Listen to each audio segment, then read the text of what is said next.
some of the things that I've learned over the years as both an editor and area editor, reviewer, author, media use of people. And I have pretty extensive experience editorially, as you can see, with multiple journals. First thing I start with is work on something important. Now that sounds stupidly simple, but I don't think that it's so simple. Because I can tell you, as editor of IGRM, if I got a paper across my desk, I would say there would be an 80% chance I would look at the paper, the title and the abstract, and say this paper has no chance. Before I even look at any of the methodology or anything, I know right away that the paper had no chance. Why? Because people were looking at something that wasn't important. This is absolutely the most critical thing, and it's the least paid attention to.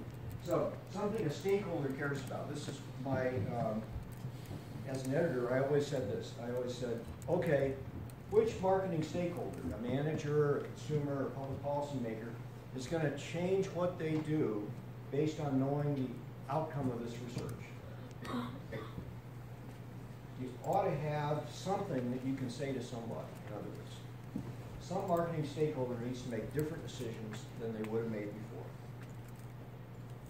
That's not that easy.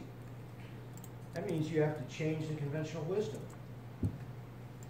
So, something new. Something that your mother, father, spouse, or friends would think is interesting. I call this the grandmother test, pretty much.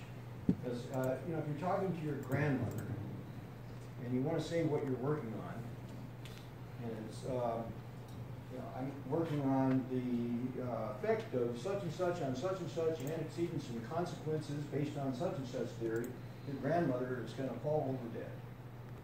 Okay, there's no way that that's going to work for your grandmother. What you need to be able to say is, oh, I'm working on research that talks about how difficult computers are to use for people. Okay, that kind of thing your grandmother can understand. Or you can say, I'm working on machines that can understand people's emotions. Wow, that's something your grandmother can understand. Notice how the things your grandmother can understand tend to be the more important things. So I would always start with that. Also, it's a good thing to work on something controversial. Now, people might say, well, if I work on something controversial, I'll probably get rejected. And that's true. But if you work on something that's not controversial, you're also probably going to get rejected.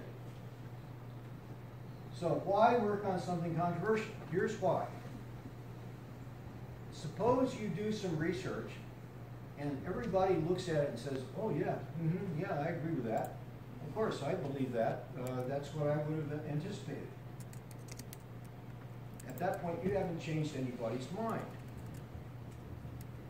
There's no point in doing research if you're not going to change somebody's mind.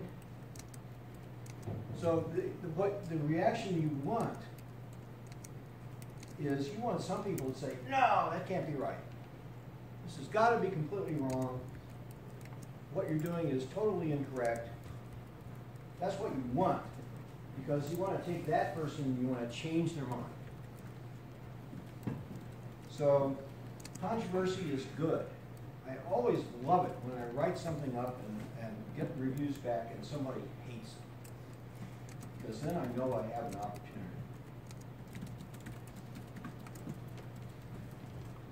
Let me give you an example of my own research. This is research on feature fatigue I did with Deborah Thompson and Rebecca Hamilton.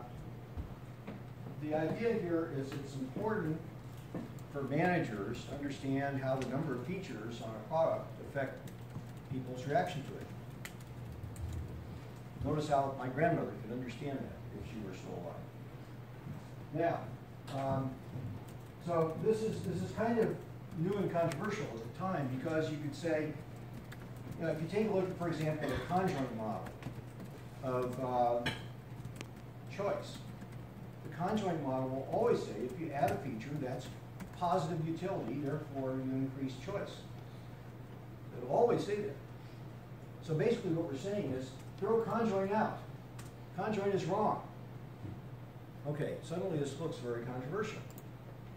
So that was good. And the mother test, hey, isn't that TV remote hard to use? Okay, easily communicated. But besides all this, we want to connect to the existing literature. This means positioning your work with respect to other literature in the same field. Even if you can't find something that's real close, you got to connect to something. Connect to the closest thing you can find. And refer to previous work in a positive way. So for example, if you're working on a paper and you say, well, as compared to Smith and Jones, who did this thing very stupidly and came up with bad ideas that are wrong, we're now going to fix things by making a much better approach to this problem that will make people understand it better. Okay, now, they send the paper out to Smith and Jones to review it, and what do you know? Smith and Jones reject the paper. So, don't do that.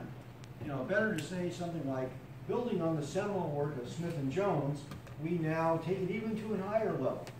Then Smith and Jones love you and accept your paper. Everything works better. And then we want to bring in relevant theory. I'll talk about theory a little bit more in a little bit. Here it is. Okay, theory, not an after-the-fact add-on. It's so easy for people to say, okay, I've got this research that I did, now I've got to talk about it, and the journal demands theory, therefore I'll come up with some theory from another field and just slap it on. Don't do that. Purpose of theory is useful generalizations across multiple contexts. So that's the purpose of theory. And borrowed theory is okay. You can borrow theory from basic sciences like psychology or sociology or anthropology or economics. But you can also build your own theory in your own field. My field, marketing, is really an applied field. You know, so the theory that I build is about marketing constructs. It's not about psychology. It's not about economics. It's about marketing constructs. And there's nothing wrong with that. And theory can be formal and mathematical. In fact, a lot of the theory that I built is formal and mathematical. You saw that in the example that I showed earlier in the AI talk. Built a simple formal model and then use it to come up with conclusions. It was very simple. You know, I wasn't trying to blow anybody away with how much math I did or anything like that. It was just wanting to use enough math to be able to generate some insights. And I did. And it's best, of course, the theory can be empirically tested. You saw that also in the AI presentation, where we said, Professor Huang and I said, you know, we got to find some data. And it turned out that my colleague Max Maximovich had some data and could help us. So that was very good. To give you an example from my own past, this is a paper on expectation distributions. This appeared in Marketing Science. Jeff Inman, currently the editor-in-chief of JCR, was one of the co-authors. Another was Jiangyun Zhao. I hope I did that correctly for those of you who are speaking Chinese. And also Tony Zahorik. So, but we built a theoretical model and then tested it with behavioral experiments. And one of the things that we came up with our theoretical model was you can have two options to choose between, and one of them has an expected utility that's higher than the other. So what would you say the person would choose? This is not a trick question, but it sort of is. Which one would they choose? One has a higher expected utility. Which one would they choose?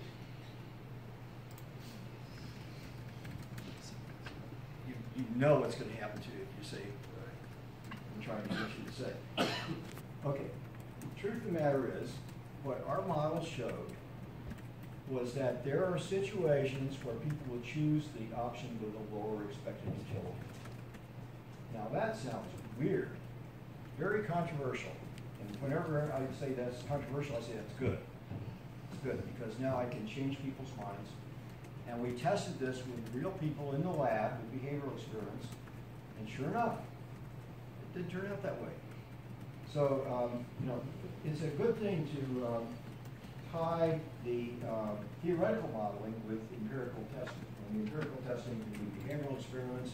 It can be based on observing behavior. It can be based on all sorts of things. Another one, this Professor Wong and I did this one on service productivity. We came up with an original theory talking about how productivity should not be maximized. Wow. Every manager is trying to maximize productivity, right? When we looked up online, when we looked up productivity, what are people trying to do? Everybody's trying to maximize productivity. And we said, that's wrong. So here again, we're controversial. We're trying to say things that other people won't necessarily believe. But we were able to come up with propositions that can be tested empirically. Professor Huang was able to obtain some very wonderful data to be able to test this and built econometric models that could actually test these theoretical propositions. And it turned out that it turned out the way we said it would. That in fact you shouldn't maximize productivity. That's bad.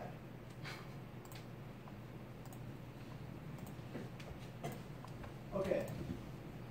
Now I want to say a little bit about writing, because writing effectively is really important for getting published. And the first thing I think that's really important is to choose your target publication. A lot of people write the paper and then say, well, where should we send this paper? That's backwards. What you should do first is you should say, here's where I want to send the paper, now let's write it for that journal. Because the journal expects the paper to be sort of in the form that that journal has. The next thing I would do is write the title page. By the way, that's a great way to cure writer's block. If you want to get started on a paper, the easiest thing you can do is to write the title page. Write it perfectly.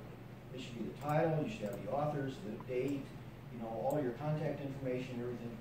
Because, you know, anybody can do that.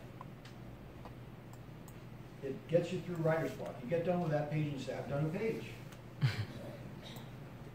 And then you're rolling. Why do you write the title page first? Not just to break writer's block. You do the title page first because the title positions your paper. Then you write the abstract. The abstract extends the title. The abstract is positioning the paper. Now, what many people do is they'll do the research, they'll write the paper, and then they'll say, okay, now I've got to write the abstract and maybe a title. Exactly opposite. Write the title first, then the abstract. Then you write the outline of the paper. Then you do the research. Now, of course, what invariably happens when you do the research is it doesn't come out the way you want. You do the research and unexpected things happen. Well, okay. Then you circle back and you write a different title and a different abstract. That's okay. You can do that. But at least you know what direction you were trying to go. Okay. Then you finish the paper. Oops. And then revise. I said 37 drafts. I think 37 is low for many papers that I've written. Many people who are especially starting out, they think they can just kind of write a draft, revise it once or twice and send it in. That never works. You've got to really, really polish a paper. If you want to get it in one of the top journals, you've got to really polish that paper. It's got to be perfect. It's got to be as perfect as you know how to make it. And usually that takes dozens of drafts. And absolutely no typos or grammatical errors. And lucky for me, The journal process is typically English speaking in business journals. And those of you who are not native English speakers, as for example Professor Long is not, you would know that you need to have help. And one way of getting help that's very useful is to get a professional copy editor. And in fact, I'll give you an example. I've done a fair amount of co-authoring with Chris Moorman from Duke, who's the current editor of the Journal of Marketing, editor-in-chief of the Journal of Marketing. And Chris is one of the world's most wonderful writers. He's just a perfectionist as a writer. She sends her stuff out to professional copy editors. That tells you what you need to do, whether you're a native English speaker or not. You know, it's just, you have to get it right. Okay, idle. Yeah. Stop. Okay. Take questions. Okay. We have time for a question or two. Okay. I'm getting. All right. Well, we have run out of time, unfortunately. But if anybody has any last-minute questions or comments, we have like a couple minutes.